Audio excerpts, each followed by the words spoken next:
Welcome to Oh Brother, a podcast where we try to figure it all out with your hosts, Brandon and Colin. On this week's show, Branson vibes. Ahoy! Ahoy! There we go. Oh, hi. Hello there. Unmuting and trying to pull the microphone towards me at the same time. It's difficult. Difficult to manage. It's no. fine though. It's fine. So many things going on. Yes. So long time no talk. I know. Keen listeners will know that we signed off last week saying that we were going to be doing the annual in-person at the lake recording, but we stayed up too late talking about other things. And true. And it is kind of hard to do this in a small place where everyone else is gone to bed already. Also sleeping. So, yes. so there's that, right? Yes. The children and our father go to bed very early, and so we have to sort of work around that a little bit. So it's fine. Yes, so, this is true. So we are just post sun and boating. Like, I mean, big boat. Yes, not sun. Sunboating. What? Sunburning? What? Sunburning. I feel like I did very well this year. No horrific burns, so I think that's true. Pretty good. Not bad. Good job. Yeah. Oh my gosh, there is I tried to sign in with I was getting into Zoom, and now that every piece of software has AI involved, every time I log into Zoom or start up a Zoom call now, 3 different things pop up on my computer that'll say, "Are you doing a Zoom call? Do you want the AI to do something with that? Do you want us to handle that? Do you want to do a Zoom thing?"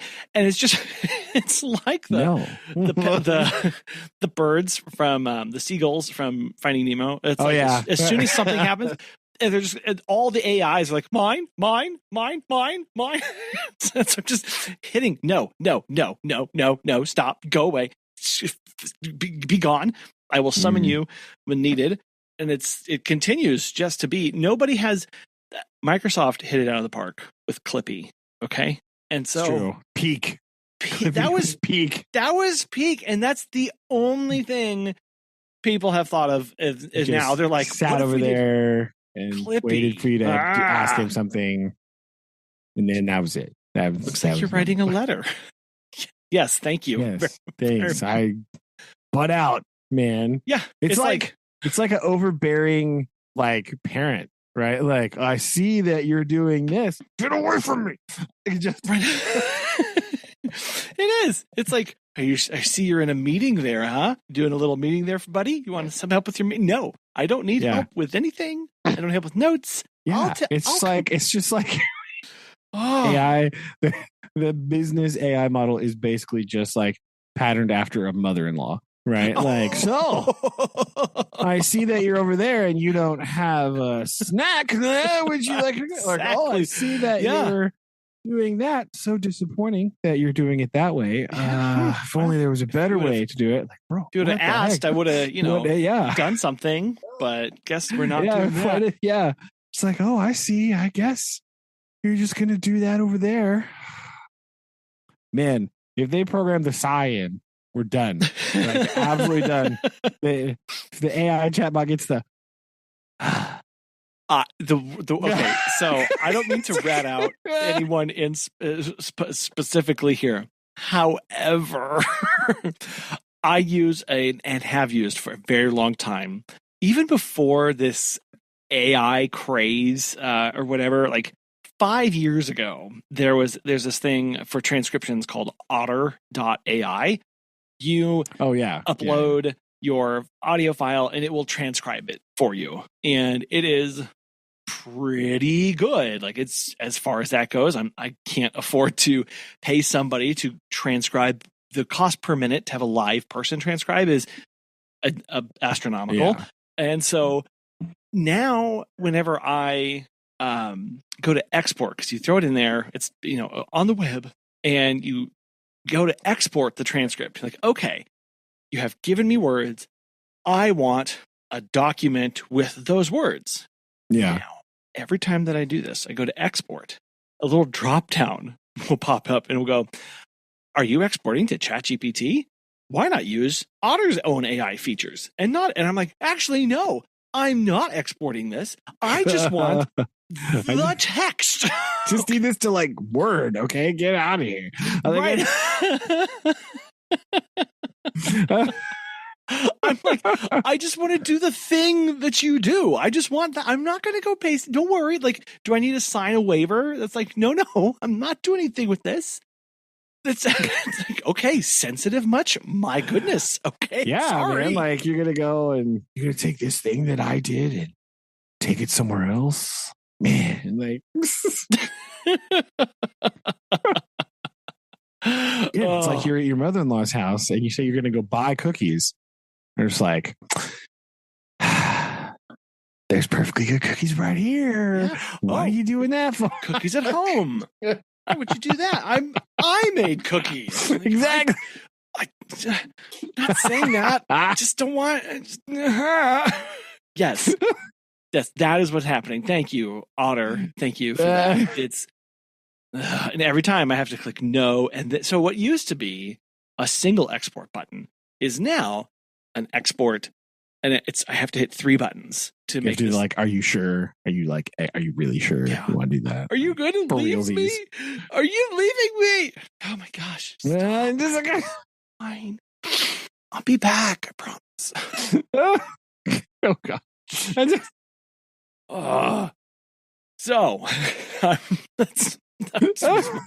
was greeted with that. I was like, yeah, this is wonderful. It's continuing to make all of our lives better. Not really. Or worse. Really. Whatever. It's fine. I guess. So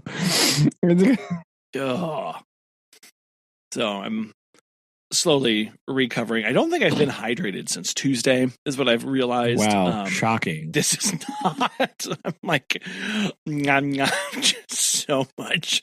I've had so much. After all the yelling you did at your son, not yelling, but like, I know, being like, drink water, and here you are the whole time. I am. Not drinking myself. Any water at all. Making sure he was hydrated. Yes. By forgetting to hydrate yourself. Good job.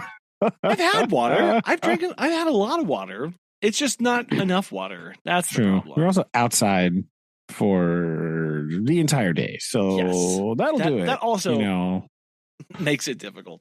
Yes. It's not like it was really humid or anything.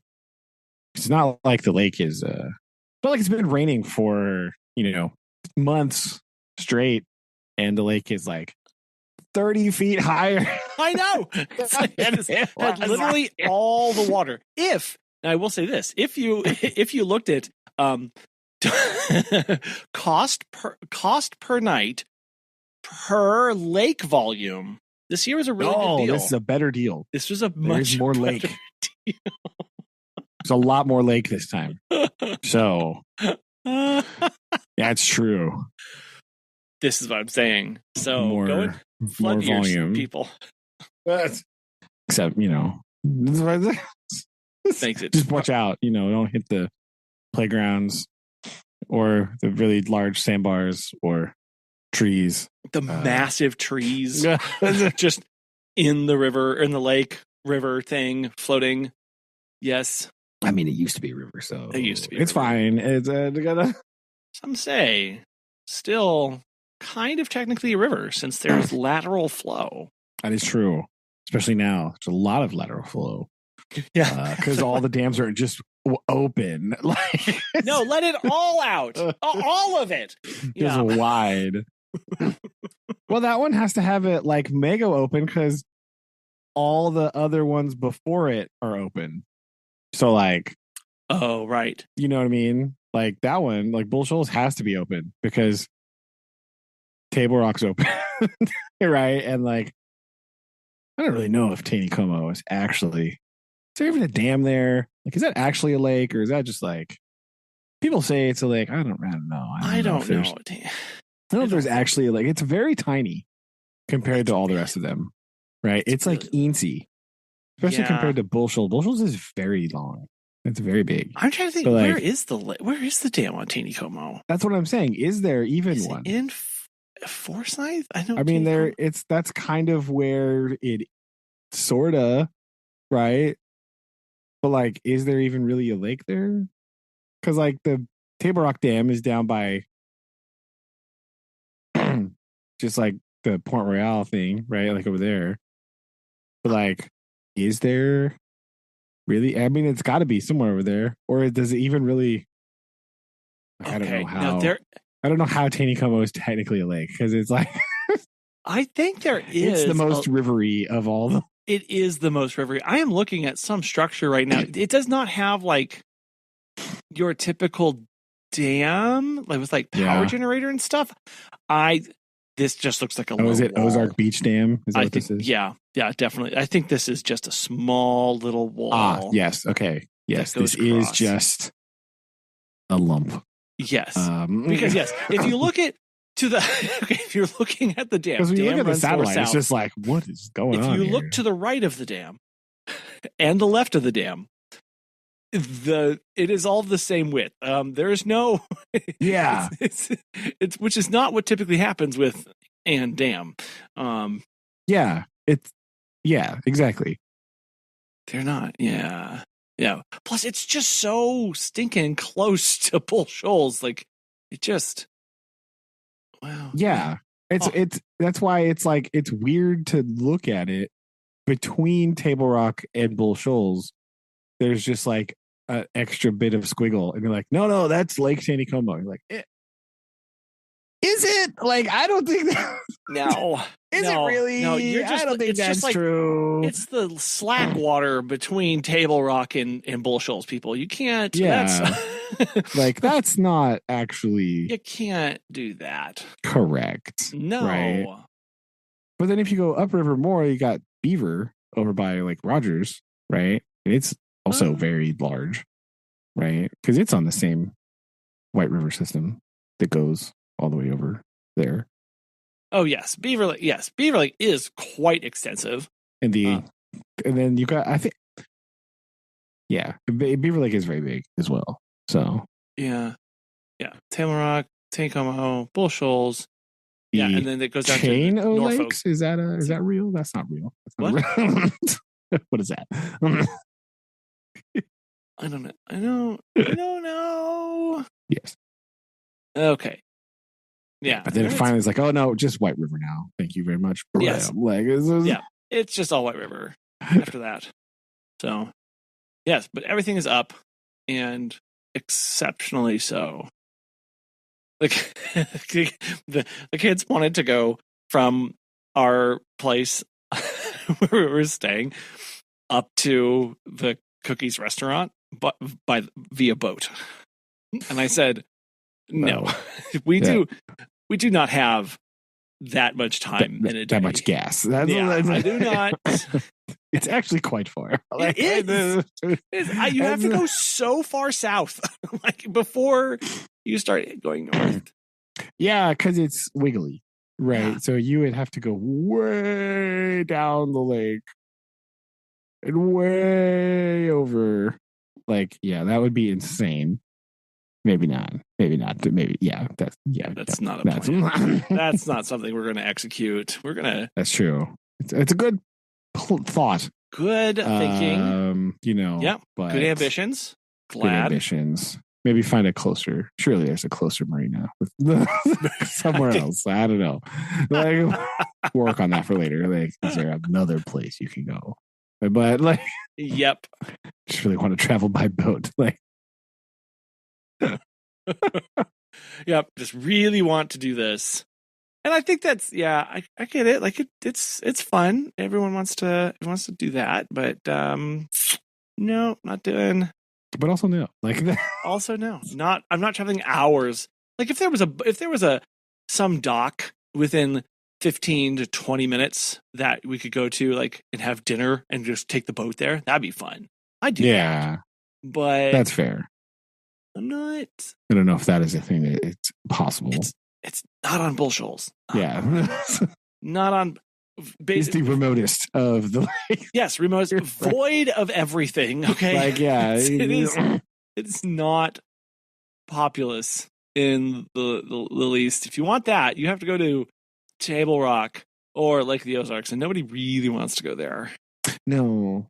Yeah. I don't really like Lake of the Ozarks, really.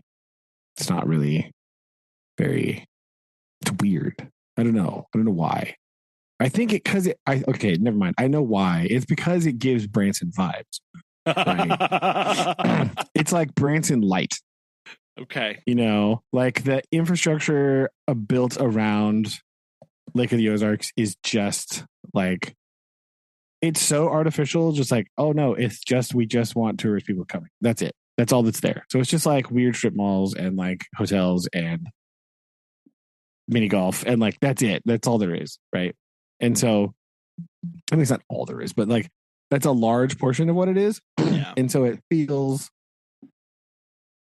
not good, right? It's just it gives Branson, which is not what I like in my life. Okay, I don't. Yes. So I think that's why, because it is it's a difference between promoting tourism, right, and building only for tourists. You know. Yeah. That's a difference. And I think there are many places that get it wrong. Right. And it's like, do you want to draw? Like, you know, that's the weird thing about Branson, right? It is. It's like when you go to Branson, it's weird to think that people live there. Oh, it is. Right? You're like, people live here. How? Right? Yep. There's a giant King Kong on the roof of this wax museum thing. Like, how do people live here?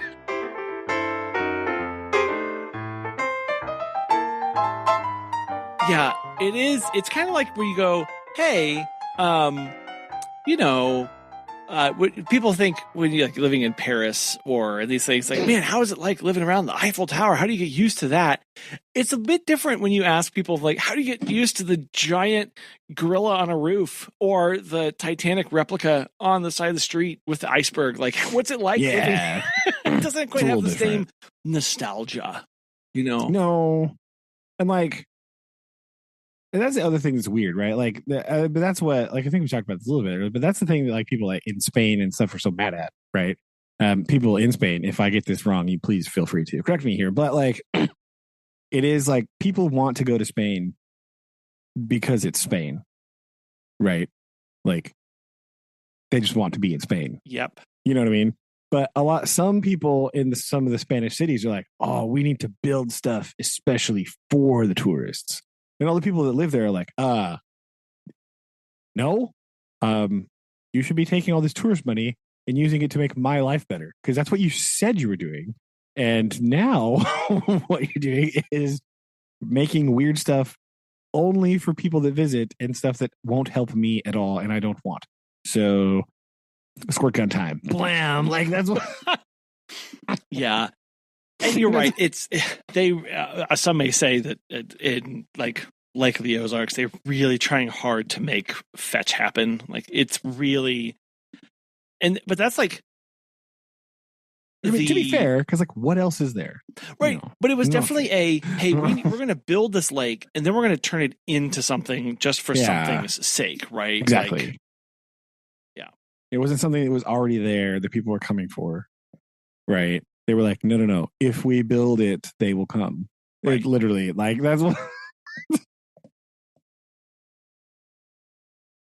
So it's a bit weird. And so I can see why people that live by these places are like, wow, I can't deal with it. And I don't even live that close to Branson, but I don't even like Branson for sort of this reason. Like, I don't like to go there because, like, why? I don't like shows. So I guess if you're like a person that likes theaters and shows and stuff, I mean, theater with like a hillbilly twist, you know, that's what But yeah, it is. It's not like, I think people, we need to make sure we understand this is not theater as in like Broadway, or even off Broadway. This is its own thing. I mean, I don't know if there are things like that there. I don't think so. It's very like music oriented. It's very like a type of comedy, right? Susan's mom they went down there just for funsies. They went to go see the Bald Knobbers. Hey, you know, like you do, which is, you know, slightly awkward given what a bald knobber is historically. It's weird that that's a comedy show. Like a family dinner music comedy show thing. It's kind of weird. It's a name that you could pick. So that's distressing. But like they love that kind of stuff, right? So they've been to like the Dolly Parton, whatever that thing is called, and like they've been to the Bald Knobbers. They've been to, you know, all these other places. So, you know, whatever. If you like it, that's cool, but that's just not my vibe. And if you don't like that stuff, there's not a whole lot of other things in Branson for you to do. I mean, go to Silver Dollar City, I guess, right? And, but like, that's, as far as I'm aware, those are the only things that are in Branson. I don't know what else people do there. Like, there's mini golf. Like, you can mini golf for days, but that's it's weird. An outlet shop, right? It's like depending on who you ask, like people like Branson in the area for different reasons. There's a huge contingent that like that area because it's outdoorsy, right? And it has the Ozark vibes and the nature aspect. And then they throw like a Tanger outlet mall shopping strip center in the middle of the scenic rustic beauty. And David Copperfield things and an amusement park. It's very interesting. Like again, they're really trying hard to make it a thing, make it an attraction to bring people there. Yeah. So it's kind of, again, some people are like that. People come from far and wide to witness that thing. So it's for reasons. Yeah, I just don't know. That's just sort of not my thing. So sure, I don't know. I'm just not the target audience, I guess. And perhaps also being there is also like very, just living near it for so long. It's kind of like, man, I don't know if I like this. But, you know, it's fine. But yes, we had to hear all about that when we came back. They had to tell us all about their trip to Branson. I had to go see their new furniture. Got a couch update, so we had to go see. Oh, yes, had to go see the couch update happen. Right, so that was good. It's like right when we got home, like, well, can you come over for a minute? Like, what? But I sure, fine. What is like? How was it? Were you impressed by the couch? It's good. It's good. Yeah, it's nice. They like it, so that's all that really matters. They are happy. They're very proud of their new furniture. So, boom, win. Fills the role of that's couch. You can sit upon it. There you go. Nailed it. Yes, done. Like that's what we're looking for, people. This is what we need. So yeah, that's pretty much it. Nothing too. Just trying to unload everything when we got home today. That's pretty much it.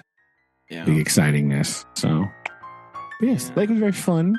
Appreciate everything you guys did, helping out and everything. So it was good times. If you want, we can just jump into reading, right? Oh yes, since we've done all that. So there you go. Boom. Yeah. We were on a boat the past couple days. On a boat. Speaking of boats. Oh, yeah. Hey. Speaking of boats. Here we go. Jim. To click back. Getting ready to get on a boat here. Starting of my chapters here. Hold on. Click. Yeah, I know. I did that all again. One day I'll use a second bookmark, right? One day, but not this day. No.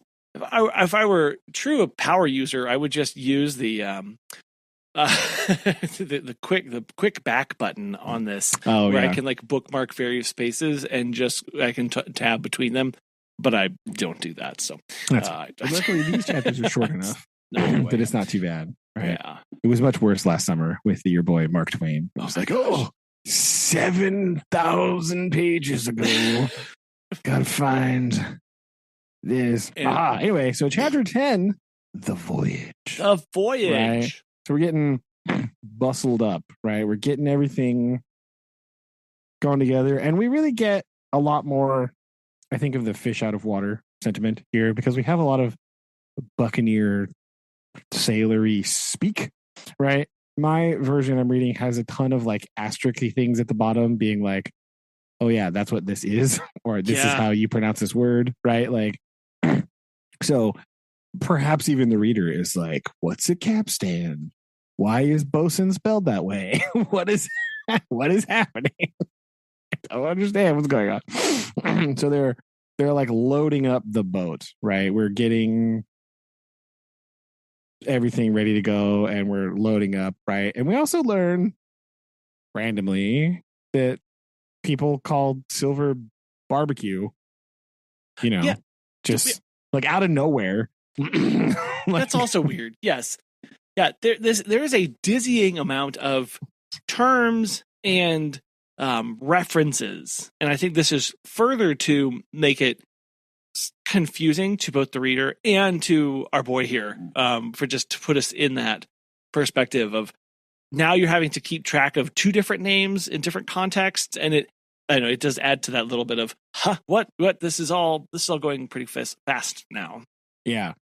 So also I think some of it is like a bit foreshadowy for the next chapter, because you get a sense that like all of these people know each other already, which is well. And how do we know that they know each other so well? They're doing some work, and then suddenly, what are they doing? They broke out into song, into a song that we may have heard once or many times. Right? This is where, they say 15 men on a dead man's chest, and then the whole crew, right? The whole crew. They all know each other. Yo ho ho! Chorus, and a bottle of rum. Yeah, and then we get the thing that this is a work song, because like on the third hoe drove the bar before them with a will on the capstan, so they're raising anchors and setting sails and things. And it's weird. It is a bit weird too that the person that seems to have given the order to do this is Silver, right? He's like, "Aye, mates," and then they start going. They're like, wait a minute, you're a cook. You're a cook. We're giving orders here, right? What's happening? You're just a cook, right? Yeah. And so they had begun their voyage. They took off, right? This is much better than hauling that giant anchor up by hand from boat that we were on this weekend. That was, I guess, relaxing. But sorry, we should have practiced. It's okay. I also love the author's liberty here to say, I'm not going to relate that voyage in detail. It was fairly prosperous. It's like, anyway, moving on. There's a lot more. Well, it is interesting, because he goes, well, he does say there are, I'm not going to talk too much. However, there's three things that I want to talk about. Yes. Right? Like, we're going to talk about three things, right? He's just like, it was a good ship. Anyway, however, like the most of it was boring. However, there are three important things that happened that are required to be known for the story, right? First off, we got to talk about Mr. Arrow, right? Apparently, horrible person, right? Terrible.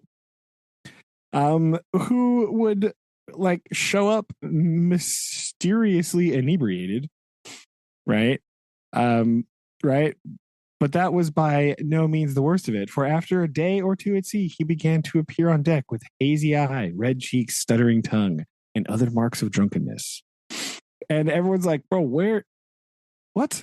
And they're like, are you? He's like, no, of course, definitely not. And like, we don't even have what's going on, right? Yeah, and if he were so sober, deny solemnly that he had ever tasted anything but water. Of course, right? Of course. So he was not only useless as an officer and a bad influence amongst the men, but it was plain that at this rate he must soon, perish outright. And all of a sudden, just one day, he's just not there anymore. Yep. And a little bit suspicious, right? And the captain's just like, well, must have fallen overboard. Anyway, so we have a guy here who, under mysterious circumstances, was highly inebriated much of the time and then vanished. And the captain's response is, oh well. Happens all the time. Happens all the time. So they have to do some promotion because he was like the mate. So they have to do some suspicious promotion, right? They promote the boatswain, which is, for reasons unknown to science, spelled boatswain, but Yes. pronounced bosun.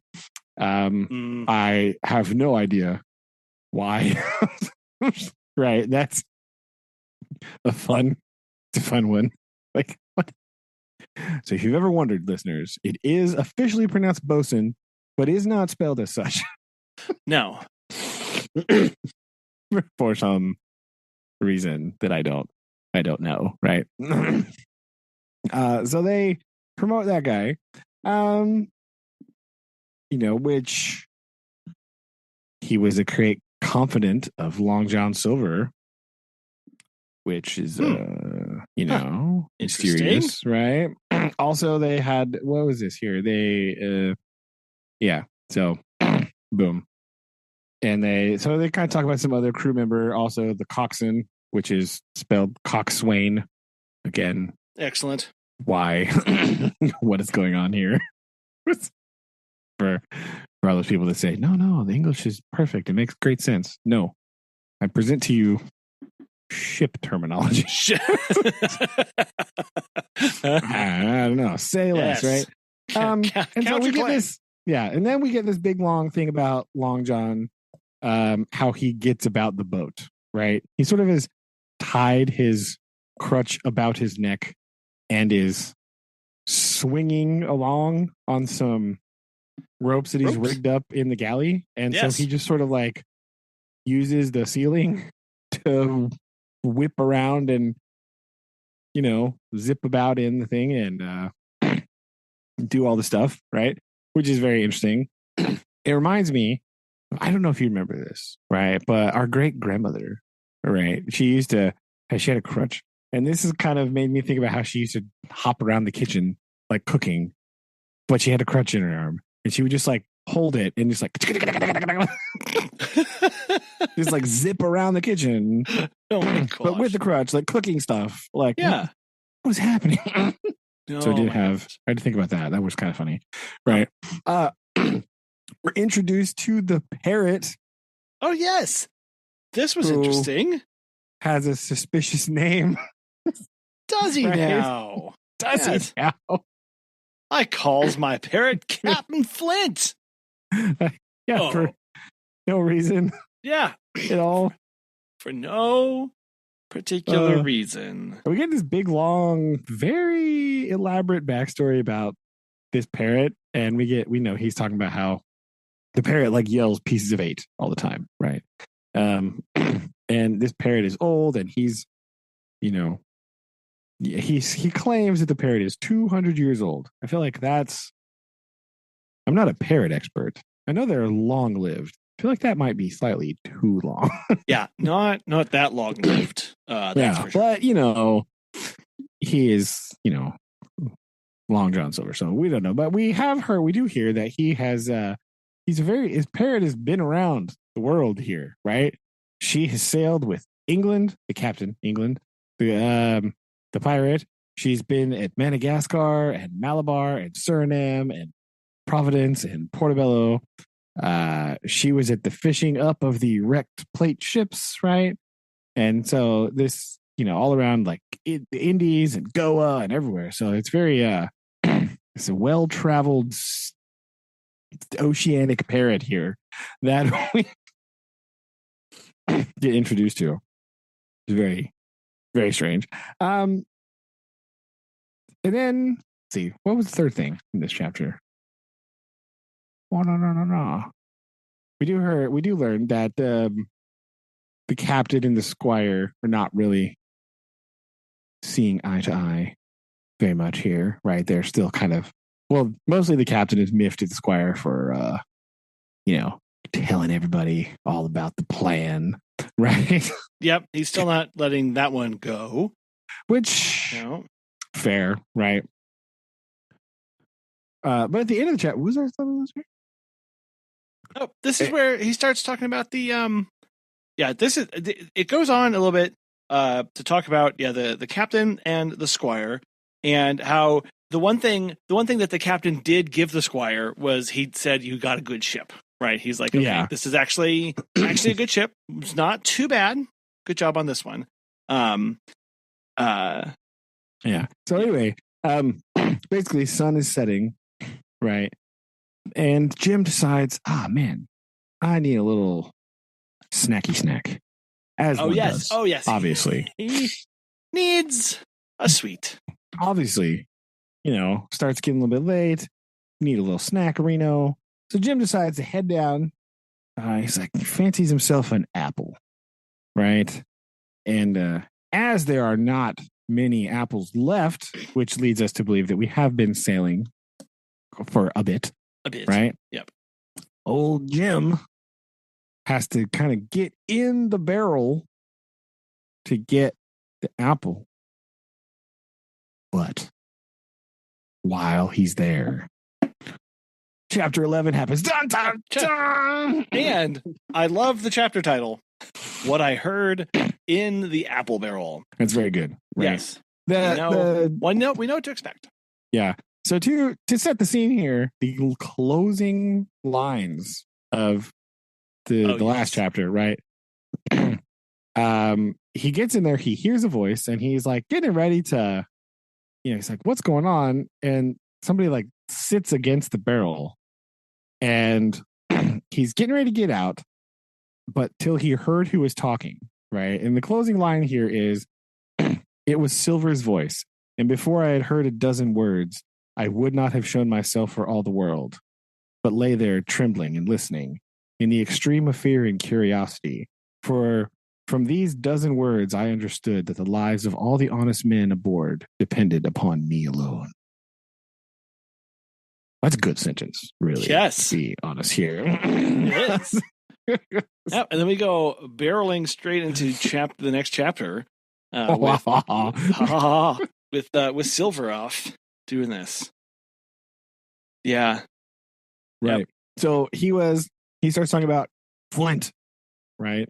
Flint was captain and I was quartermaster. And now all of a sudden we're like, And he starts talking about stuff. He's like, I lost my leg in the same broadside as old Pew lost his sight. Huh. Yeah. Oh. So some connections are being made with this one. Yeah. So basically, he's talking to, like, this section, it's Silver and is it Israel Hands, the coxswain, right? Hands, is that this one? Is the younger some other guy? And then there's three people here, I think. It just said, cried another voice, that of the youngest hand on board. So he's talking to, do we get his name? I don't remember. I don't think so. Maybe. No. Well, Israel is there later. Yes. Right? On the next page, he shows up. So he was the coxswain who we learned earlier was already a buddy of Silver. So this is kind of a recruiting mission, right? We've learned that not all the crew are fiendish fiends with devilish intents. Nope. But a lot of them are. Yeah. A good portion of them are. Yeah. Over half, probably. And so this is really him kind of, you're right, kind of recruiting, trying to woo the younger hand into like being in awe of what's going on in their plan, basically. Yeah. Yeah. And so they're kind of getting him on his side, right? And so he's like kind of just telling him about what's going on, right? Oh. And he starts talking about some stuff and he starts talking about his plan.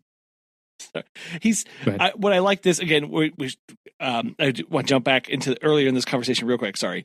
He says, what is he saying? I laid up 900 safe from England in 2000 after Flint. That ain't bad for a man before the mast. All safe in bank. Again, the squire being like, ooh, he's got a bank account. Right, where'd he get his money? Okay, we're learning now. But he says, from pillaging. That's where he says, where's all England's men now? I don't know. Where's Flint's? Why? Most of them aboard the here. You're going, oh, yeah, like, okay. Yeah, I see. Oh, no. Yep. More understanding of the backgrounds of these lads. Yeah, and he starts talking about, well, what are you going to do if you do this? What are you going to do with all your money? He's like, by now, my missus has sold my inn. Oh, right. Has cashed out my bank, and she's going to do this and this and meet me here. And he's like, can you trust her? He's like, yeah, of course, it's fine. Yeah. So yeah. Yeah, so he's really again, I like this. His transition and finally getting set up for a different life. Yeah. And we are getting some, they are kind of talking in code slightly, but kind of, about a page and a half in here, Jim all of a sudden goes, by this time I had begun to understand that the meaning of their terms. By a gentleman of fortune, they plainly meant neither more nor less than a common pirate. And that little scene that I had overheard was the last act in the corruption of one of the honest hands, perhaps one of the last ones left aboard. But on this point, I was soon to be relieved, for Silver, giving a little whistle, a third man strolled up and sat down by the party. So this is where Israel Hands comes in. Yes. And they start talking about stuff. And they're just kind of talking over the plan, right? And so this is, again, Jim describes this as a dozen or so words. This goes on for a long time. Right. Well, again, the first dozen words was what scared us. Oh, yeah, maybe the first. Yeah, okay. Maybe. But yeah, Hands is getting antsy. He's ready to take this place over now. Because he's like, I want their wine and I want their pickles. I want to take this on. And Silver is having to kind of talk him down off the ledge, basically, of like, hey, now wait a minute. These guys, we'll let the captain do all the work. Like, we're all good hands on the ship here. That is one interesting point that I want to bring up, right? They basically, their plan, if Silver has his way, what he wants to happen is they go to the island, they dig up all the stuff, they work together, they do all the thing, they get loaded back on the ship, they get most of the way home, and then spring the trap. Yes. Right? Because they do talk about, Silver does mention, he's like, well, we need the captain. Like, we are good hands. We are all good sailors. But can any of you chart the course? Yes. Like, we can follow a course good enough. Can you chart the course? And none of them can do that. Nope. Right? None of them can actually, like, chart the course and chart the way back home to where they're going. None of them possess that captainy skill, right? They can follow the course, they can follow bearings, they can read the sea, they can do all that stuff, but they can't plot over. And again, this is like presumably a very long way across, right? I'm imagining we're in the West Indies, Caribbean, someplace, we don't really have a lot of clues, but like someplace like that, perhaps. Right. So we'll see if we get more actual information on that, but that's kind of what I'm envisioning we're going. So we are going across an ocean. And so they do need a certain set of skills to be able to pull this off successfully. And they don't have that one, the most important one, to help them escape, right? Like, they wouldn't do them a whole lot of good to do it now, especially before they had any treasure. And then they definitely don't know how to get back to England, right? Other than just be like, go that way, which that's not how boats work, right? I don't know a lot about shipping, but I know that's not how that works. Yeah. Right. Because they have to, have to go with the wind, and they talk about trade winds and stuff. So it's a big deal. So that's kind of the plan. He wants to wait until the last possible minute. Right. That's what he wants to wait for. In his mind, that would be the perfect plan. Right. And so that's where we go. But everything else I think we're almost out of this chapter. We do get to the end, and one of the guys is like, "Hey, throw me an apple." And Jim's like, "No." Yep. Just then a sort of brightness fell upon me in the barrel, and looking up, right? Like, yeah. Uh-oh. I found the moon had risen and was silvering the mizzen top and shining white on the luff of the foresail. And almost in the same time, a voice of the lookout shouted, "Land ho." Dun, dun, dun. I do like Silver saying here towards the end, where somebody says, "To luck," and one says, "Here's to old Flint." And Silver said, "Here's to ourselves, and hold your luff. Plenty of prizes and plenty of duff." That was pretty good. Yeah, pretty clever. I just right. like that. But yes, then we do land ho, and I like the title for the next chapter. Yes, mine is titled Chapter 6, which because I have it broken into different books, okay. whatever mine. So it's book 2, chapter 6, whatever. Oh, It's very weird. This one is kind of chapter 7 for me. Or no, this one is chapter 12, actually. Okay, that makes anyway. sense. Yeah, because it's book 2, chapter. Okay, that makes sense. Book 2, chapter 6, chapter. Okay, yeah. Yep. Yeah. So yeah, we get into the Council of War. Yes. Chapter. This is a good one. Right, it's pretty good. The beginning part of this is kind of weird, right? Because we all come down here and they're all like, "Hey," the captain goes, "Hey, has any of you ever seen that land before?" And Silver's like, "Oh yeah, I that looks kind of familiar. I was on the blah blah blah one time, came over here, and so I was sailing with a guy, and he told me all about it, and I believe the anchorage is on the south, sir." He's like, "Oh yep, that's that's what my guy that told me called Skeleton Island. Don't worry about the name, everything's fine." The big mountain's called Spyglass. Yeah, and I gives love this like very overly detailed thing. He's like, "But I just heard about it. It's fine. I'm asking your pardon." Yeah, and then Captain Smollett says, "I have a chart here," and this where he says, Long John's eyes burned in his head as he took the chart. But by the fresh look of the paper, I knew he was doomed to disappointment. This was not the map we found in Billy Bones' chest, but an accurate copy. And complete then it said, in all things, names, heights, and soundings, with a single exception of the red crosses and written notes. Yep. Sharp as must have been his annoyance, Silver had the strength of mind to hide it. So Jim is even watching Silver now. Yeah. Right, to see how he's going to handle this. And he says, "Oh, yeah, that's the spot. Pretty drawn out. Who might have done that, I wonder?" Yeah. Come on. Yeah. Come on, Captain Bones trying to tell you, beware the one-legged man. Boom. And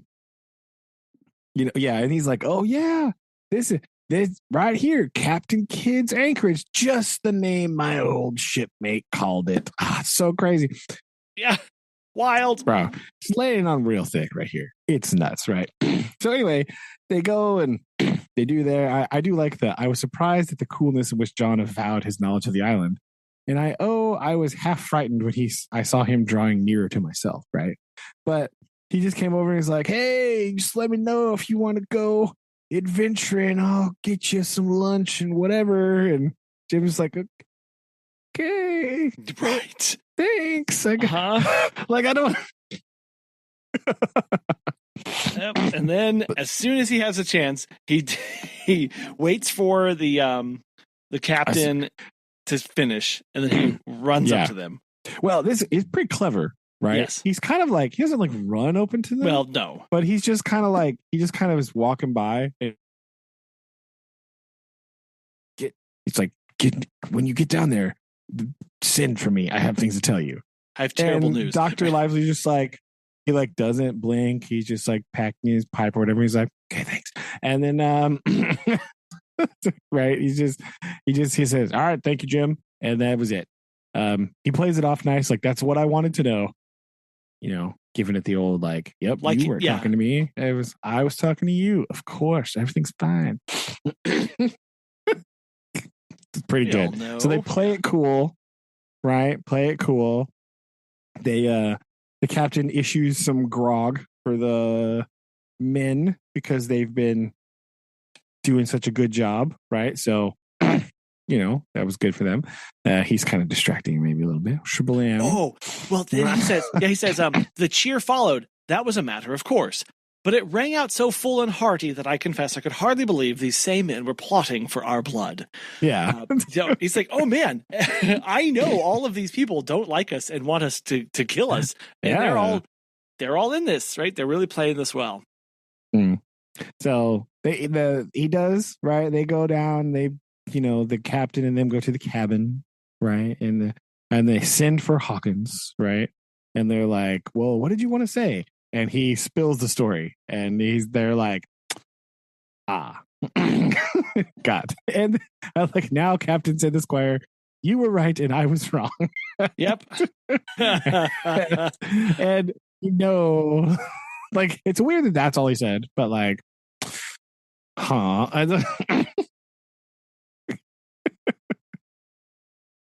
Oof. But yeah, so this is their plan. So they're trying to figure out what to do now. Oh yeah, and the captain just comes right out and says, "We can't go back." Right? I mean, yeah, we're already here. Like, well, and he's saying like, if we go back now, it's all done. Like they would rise and go against us at once. So there's no point. Yeah. So but the second point was we have time before us, at least until this treasure is found. Right. And there are, based on the conversation, right, they know there still are some faithful hands that are not corrupted by villainy just yet. So they kind of want to suss out who that might be, right, to try to figure out who that could be. Right. But before they do that, they take some stock here and they're like, well, as far as like, we can for sure count on 7, including Jim. Yep, and he's a boy. Yep. Yeah. So 7 to at least 19 swarthy pirates. So this is what we're left with. Now we know the game, right? Everyone knows the game. Well, and I will say here at this point, the doctor does say, well, we actually have quite an advantage because the pirates trust Jim. And they don't know that Jim knows their plan. So Jim will just be a double agent for us. Thanks, Jim. This is awesome. Yeah, Jim's kind of like, I felt rather altogether helpless, right? All right, it's like, okay, right? And said, it was indeed through me that safety came, which is interesting that, again, he's doing a little bit of foreshadowing here to this. Mm-hmm. At least that's the way I read this, of like. A little bit, yeah. Like, yeah, this is going to work out. Yeah, but like it is, and I think it's a little bit like I am the key here, right? He's also kind of admitting like this is a big responsibility, right? If this is going to be good and people are going to be safe, it falls to me, and he's a little bit like, oh dear, yeah. Oh well, that's surely going to be fine. Oh no. So he's like, yeah, and then we end, and we go off into, for me, part 3 or book 3. Part 3, yes. Yeah. Part 3 is only 3 chapters too, so that'll be. Yeah, we'll read all 3 of those. We'll just read all part 3 next time. Yeah. Boom. I was just looking at that. I was like, wow, this one is shorter than the rest of them. I didn't realize that. Interesting. Anyway, I was just looking at there. It's true. There we go. I like it. Yes. Yep. Doing well. So this is getting good. Yeah, we've hung it up here. We're really on the track now, and we do now get some like sense that it's going to be a little bit like cat and mousey. Like, yeah, Jim knows things that the crew doesn't know, but the crew knows things that Jim doesn't know. So it's going to be a little like spy versus spy action going on here, which is kind of interesting, right? Yes. So that I think that'd be cool to see because we're at the island now too. So what's going on here? What's going to happen? Yeah, and how long is this going to take to get wound up, or get really, to the yeah? I don't know. I'm interested to see this. Yes. So here we go. I did forget about the sea shanty of the week. By the way, yes, she's sea shanty. I have it pulled up here, and I forgot to do it before we started. So I do have one. Okay, right? I do have one. Right? I've been researching many. I was singing some on the boat this week. Totally not weird at all. It's fine. It was necessary. I see you getting in the groove. It's totally fine. It's fine. Yes. So it's very good. So this week we're going with "Blow the Man Down," right? A classic from the 1860s, right? And was quoted in the Syracuse Daily Courier is in 1867.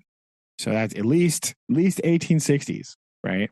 So this is the pretty good one. I don't really know where I know this song from, but I do. I don't know if it's in a movie or something. The Wikipedia page for this one is a bit sparse, but this is the "Blow the Man Down." Come all you young fellows who follow the sea, way hey and blow the man down. So it's like the very repetitive. So this is definitely a shanty work songy one. So which we know helps make sure your work gets done on time. Yes, right. As was demonstrated in this reading this week, as they were raising the capstan. Right. Look at that. How nice. Look at that. Boom. Nice. That is our sea shanty of the week. Is a "Blow the Man Down." Boom. Very nice. There we go. I like that a lot. Excuse me. Also, haiku time. Where did my haiku? Yes. Can't find that. There we go. Too many tabs open on my phone here. All right. So, a haiku inspired by and written during time upon the lake. Ooh, how fitting. Very nice. Placid blue expanse brings new life to ancient shores, strewn between the peaks. Ooh. Ta-da! There you go. Very nice. Right. Very nice. Yes. There you go. Hey. Yep. What a wonderful way to cap that off. Indeed. It was a good week. Good chapters. Good haiku. Good times. Yes. All indeed. Good. Now, who made those peaks and those shores, though? I think we need... I think listeners will remember our last conversation about our time at the lake and how it was actually ancient civilizations. Oh, no. No. It was not the Tartarians. No. Yes. Yes. Absolutely. It's totally fine. It was the U.S. Army Corps of Engineers mostly that made the lake, but I don't know. I don't think so. It might be. I don't know. I don't find out. Yes, we'll save that for another time. We'll save that for the back half of the next show. We'll get into Conspiracy Corner. That's what we'll save it for that. No. Oh, dear. Very good. Well, we will continue this, and we will need to get a double schedule coming up. That's true. Yeah. So we need to look at next week and get two things scheduled, I believe. Okay. You'll be gone the week after. Yeah. Okay. We'll coordinate that. Offline. Yeah. Sounds good. Okay. Perfect. Right. Well, until next time. Until next time. Love you. Love you too. Bye. Bye.